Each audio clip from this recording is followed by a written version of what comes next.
এই ঘটনাটি যেদিন সংঘটিত হয়েছে সেদিন আপনাদের সম্মুখে আমি কথা বলেছিলাম। এই ঘটনাটির আগাগোড়া এ পর্যন্ত এই পরিবারের সাথে আমি ব্যক্তিগতভাবে এবং আমার সংগঠন হাজী শরিয়াতুল্লাহ সমাজ কল্যাণ পরিষদ তাদের সাথে অর্থ এবং সময় যে কোনো বিষয়ে আমরা তাদের সাথে আছি এবং থাকব। আমরা শুধু আপনাদের মাধ্যমে প্রশাসনকে বলে দিতে চাই যে শিবচরের মাটিতে এই ধর্ষণ হত্যা আজকে নতুন নয়। বিগত দিন ওই গ্রামে একই ঘটনা ঘটেছে। সেই সমস্ত দোষীরা আজ দিবালোকের সামনে ঘোরাফেরা করতেছে। সে যে দর্শক ছিল সে ইতিপূর্বে তার হাড্ডিগুড্ডি হয়তো মাটিতে খেয়ে ফেলেছে, কিন্তু আজ পর্যন্ত সেই দর্শকের বিচার এই মাটিতে আমরা দেখতে পাই নাই। এবং বাংলাদেশে যারা আইন প্রণয়ন করে তাদেরকে আমরা দায়ী করব।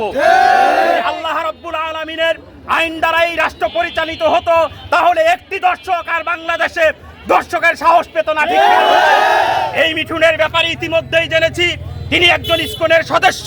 একটি সংগঠন সন্ত্রাসী সংগঠন হিসাবে আখ্যায়িত হওয়ার জন্য যতগুলো উপকরণ আছে ইসকন ততগুলো উপকরণকে বাংলাদেশের মাটিতে অতিক্রম করে ফেলেছে।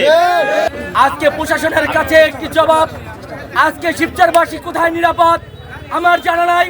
এই প্রশাসনকে কঠোর বার্তা দিতে চাচ্ছি, সরকারি বরামগঞ্জ কলেজের পক্ষ থেকে যদি প্রশাসন নড়াচড়ে না বসে, আমরা এই আন্দোলন থেকে বৃহৎ আন্দোলনের মাধ্যমে প্রশাসনকে বার্তা দিতে চাচ্ছি, যদি আজকে মিঠুন মজুমদারের ফাঁসি নিশ্চিত না হয়, আমরা আগামীতে কঠোর থেকে কঠোর পদক্ষেপের মাধ্যমে এর ফাঁসি নিশ্চিত করে ছাড়বো।